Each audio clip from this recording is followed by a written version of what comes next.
बिस्मिल्लाहिर्रहमानिर्रहीम बिस्मिल्लाहिर्रहमानिर्रहीम अस्सलाम वालेकुम वरहमतुल्लाहि वबरकातुहू। यहाँ पे आज मैं एक एरिया में मौजूद हूँ। इस एरिया को हम वेटलैंड एरिया का नाम दे देते हैं। यानी वेटलैंड वो एरिया होता है जहाँ पे हमारे पास वाटर की जो डीपनेस होती है वो 6 मीटर से कम होती है। यानी अगर हम इकोसिस्टम की बात करें तो इकोसिस्टम बेसिकली हमारे पास 2 अक़साम की होती है। एक टेरेस्ट्रियल इकोसिस्टम होता है और एक इक्वेटिक इकोसिस्टम होता है। तो वेटलैंड हमारे पास जो एरिया होता है वो दोनों के दरमियान जो हमारे पास जो इकोसिस्टम होता है उसको हम वेटलैंड का नाम दे देते हैं। यानी वो वेटलैंड जो सैचुरेटेड सॉइल होता है, यानी उसके अंदर जो वाटर होती है उनकी जो डीपनेस होती है वो 6 मीटर से ज़्यादा नहीं होता।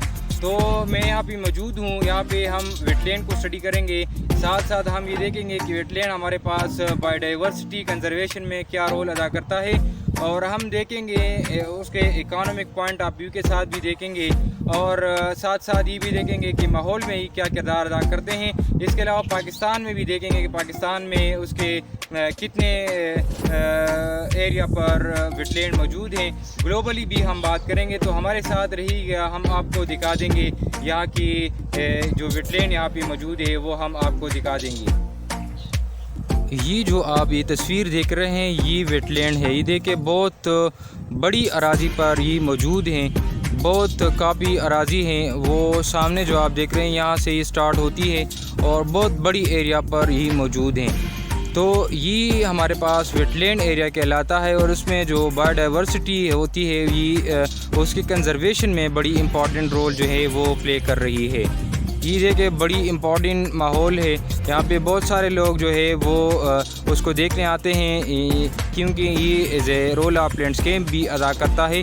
बड़ी ही खूबसूरत एरिया है ये। ताना डिस्ट्रिक्ट मलाकंड तहसील बटखेला में ये मौजूद हैं। ये देखें ये वेटलैंड एरिया है और उसमें बहुत सारे स्पीशीज़ ऑफ प्लांट जो है वो उग आए हैं। तो ऐसी प्लांट्स को हम हाइड्रोपाइट्स का नाम दे देते हैं। यानी those plants which grow in such area where excess amount of water is present. तो आप देख सकते हैं बहुत सारे स्पीशीज़ ऑफ प्लांट्स इसके अंदर मौजूद हैं। इसके अलावा इसके अंदर बहुत सारी माइक्रो ऑर्गेनिजम्स भी मौजूद होती हैं। जब इन प्लांट्स की जो डेड वाक़या होती है, यानी मौत वाक़या होती है, तो फिर माइक्रो ऑर्गेनिज़म उनको जो है वो उसको स्मॉल मालिक्यूल्स में उनको कन्वर्ट करती है, यानी उनकी डिकम्पोजिशन होती है और उसको as a carbon as a role बड़ी इंपॉर्टेंट रोल अदा करती है। यानी ये सैचुरेटेड ऑफ कार्बन होती है, और इसके अलावा ये मीथेन गैस प्रोड्यूस करने में बड़ी इंपॉर्टेंट रोल जो है वो प्ले कर रहे हैं। इसके अलावा जो वेटलैंड होती है वो इम्पॉर्टेंट रोल अदा करता है ग्रीन हाउस गैस को बैलेंस करने में। तो वेटलैंड की जो इम्पोर्टेंस है उससे इनकार करना नामुमकिन है, क्योंकि ये बहुत बड़ी इम्पॉर्टेंट रोल अदा कर रहा है। वेटलैंड फिर 2 अक़साम की होती हैं, एक नेचुरल वेटलैंड होती है और एक मैन मेड वेटलैंड होती हैं। ये जो आप देख रहे हैं ये नेचुरल वेटलैंड है, ये किसी ने बनाया नहीं है बल्कि एक नेचुरल वेटलैंड है। यानी वो वेटलैंड जो राइवर्स, लेक, मार्शेस वग़ैरह पर मुश्तमिल होती हैं तो वो नेचुरल वेटलैंड कहलाता है। और मेन में जो वेटलैंड होता है वो कैनाल्स, पॉन्ड्स और जो फिश फार्म्स हम बनाते हैं तो वो हम as a man made wetland के नाम से जानते हैं। ग्लोबली अगर हम बात करें तो 6% जो एरिया है वो वेटलैंड पर ग्लोबली वो मुश्तमिल है, और इसके लिए रामसर कन्वेंशन भी बनाई गई हैं।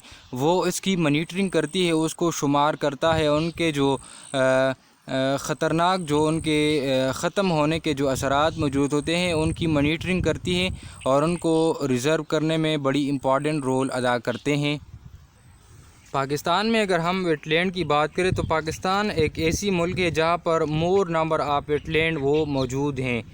इसके अलावा वेटलैंड को बायोलॉजिकल सुपर मार्केट के नाम से भी जाना जाता है, क्योंकि ये बड़ी इम्पॉर्टेंट रोल अदा करते हैं, क्योंकि इसके अंदर बहुत सारी जो बायोडाइवर्सिटी होती है उनके अंदर मौजूद होती हैं। तो इसलिए इसको हम बायोलॉजिकल सुपर मार्केट کے نام سے جانتے ہیں کہ اس کے اندر بہت ساری species of animal and plants موجود ہوتی ہیں جو کہ اکانومک کے طور پر بڑی امپورٹنٹ رول وہ پلے کرتے ہیں، اس لیے اس کو بایولوجیکل سپر مارکیٹ کہا جاتا ہے، کیونکہ بہت ساری اسپیشیز جو پلانٹس اینڈ اینیملس ہوتی ہیں وہ ان کو اٹریکٹ کرتا ہے اور ان کو اپنی طرف راغب کرتا ہے، تو اس لیے یعنی یہ ہیبیٹیٹ پرووائڈ کرتا ہے فش کو اور پلانٹس کو۔